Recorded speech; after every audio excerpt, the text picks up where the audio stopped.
저탄고지로 사람 되기 오늘의 이야기 키토 2회차 왜 살이 잘 안 빠지는 걸까? 키토 1회차의 성공적인 감량 이후 일반식으로 돌아가 폭풍 요요를 경험한 우리의 의뢰인 키토 2회차에 돌입해 한 달 동안은 살을 좀 뺐는데 그 이후로 키토를 아무리 열심히 해도 살이 잘 안 빠진다는데 도대체 이유가 뭘까? 부산 이영안과의 이영훈 원장님께 그 원인을 여쭤봤습니다. 함께 보시죠. 어떻게 오셨어요? 식단 해가지고 한번 이제 살을 좀 많이 뺐었거든요. 좀 그렇게 해서? 이때는 좀 많이 감량이 됐었고요. 예. 한 12, 3kg, 예. 4, 5kg 정도 더 빠졌었어요. 기간은 좀 긴데 장기간 네. 4, 5kg. 그러면은 거의 한 16kg, 18kg. 네. 초반에 네. 한 2주 정도에 한 6kg, 6kg 빠지고 그 이후부터 감량이 좀 많이 더디죠. 아 그래요? 네. 지금 BI 보면 대사율은 되게 좋거든요. 네. 지금 보면은 뭐 지금 세포 건강도도 그렇고 대사율도 좋고 수분 밸런스도 좋고 지방 대사되는 것도 되게 괜찮아요. 그 사실은 이런 경우는 거의 살이 안 빠지는 원인은 식단의 문제로 봐야 되고 네. 두 번째는 내 대사 모드의 문제예요. 이게 이제 오랫동안 살을 예. 많이 뺐잖아요. 예. 대부분 이제 저탄고지 하면서 초창기 때는 그 저탄고지를 돌입하는 전 단계로 거의 뭐 많이 먹고 거의 뭐 몸이 숭악해져 있는 그게 달해 있는 상태에서 시작을 하기 때문에 그 뭐를 먹더라도 그 이전에 비해서 크게 에너지 열량에 과잉이 되진 않아요.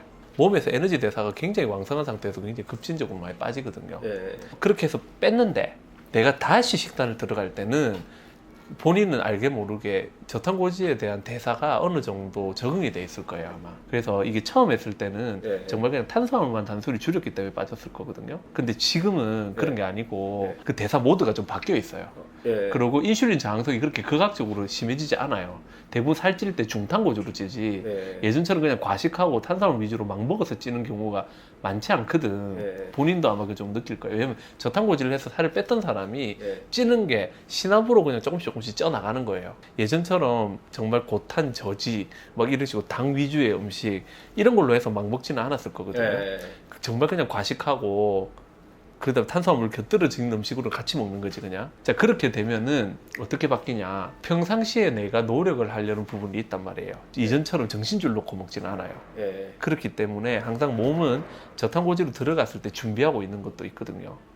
대사에서 몸이 빠져나가는 것을 지키려고 하는 부분도 있을 거란 말이에요. 그렇기 때문에 첫 번째 다이어트 이후에 저탄고지를 할 때는 살 잘 안 빠지는 게 당연한 거예요. 다른 다이어트와 다른 점이 유지가 더 용이하고 요요로부터 좀 더 자유롭고 급격하게 잘 안 찌울 수 있도록 방어를 할 수 있는 능력이 조금은 생기는 거지. 그래도 다이어트를 하면서 네. 나타나는 호르몬 저하나 이런 것들은 좀 있거든요. 네. 이런 경우는 뭐가 필요하냐면 다시 몸의 에너지를 막 채우는 기간이 필요해요.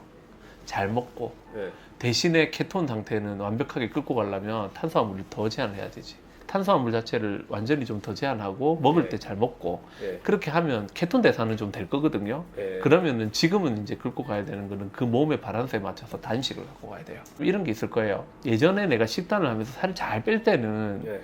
요 정도까지 먹어도 살이 빠졌거든. 네. 분명히 그런 게 있을 거예요. 내가 빠지는 대사에 편성해서 빠졌던 음식이 있어요. 네. 보통 소위 말하는 치팅, 야매 이런 것들인데 근데 나는 이미 그런 정도까지 인슐린 그 대사가 막 망가진 상태가 아니거든. 네. 내 몸은 여기에 적응돼 있는 거예요. 네. 그런 상태에서는 김치가 조금만 늘어도 단백질이 조금만 늘어도 키토 아웃이 돼버릴 수 있거든요. 그래서 지금 같은 경우는 조금 더 진득하게 갖고 가야 되는데 네. 거기에서 제일 좋은 거는 내가 보는 관점에서는 단식이에요. 단식 잘 먹고 잘 비우고 이거를 계속 꾸준하게 하는 텀을 두고 네. 그렇게 하는 과정을 좀 만들어 나가면은 어느 순간 탈출될 때가 오거든요. 네. 그때까지는 버티기를 해야 돼요. 대부분 그런 것보다도 실패 확률이 더 높은 거는 그런 과정에서 내가 예전에 그 마인드가 있는 거예요. 네. 제 같은 경우는 어떤 게 있었냐면 노랑통당 반마리 네. 뭐 이런 거. 또 음식들이 저탄고지 하겠다라고 막 내가 나서기 시작하면서 네. 탄수화물 제한이 안 이루어지니까 이게 식단이 되다 말다 이러면서 계속 요요로 오더니 90대 초반까지 올라갔어요. 나도 다시. 근데 이게 식단 안 하는 것도 아니야. 나는 식단을 지킨다고 지키는 거예요. 처음에 88kg까지는 쉽게 빼는 거예요. 중요한 건 그 다음부터 안 빠지는 거예요. 88에서 87의 벽을 깨는 게 너무 힘든 거야. 왜? 나도 열심히 하고 있는데? 그래서 어떻게 했냐. 나고 그냥 적당히 소식하자. 이런 식으로 좀 바꿨거든요. 예. 적당히 소식이라는 게 칼로리 저하를 가는 극단적 소식이 아니에요. 그냥 밥 먹을 때 밥 먹고, 그 다음에 고기 먹을 때 고기 요만큼 먹고, 예. 내가 몇 끼니 먹을 때 가시 가지 말자는 느낌만 좀 갖고 갔거든. 근데 그 과정에서 어떤 세트 포인트를 만들어서 한두 달 정도 유지를 하고, 그러고 다시 식단을 들어갔거든. 예. 그러니까 86까지 확 빠져. 내가 살을 빼기 싫어하는 모드일 때가 있고요. 예. 내가 살을 잘 빼려고 하는 모드일 때가 있거든요.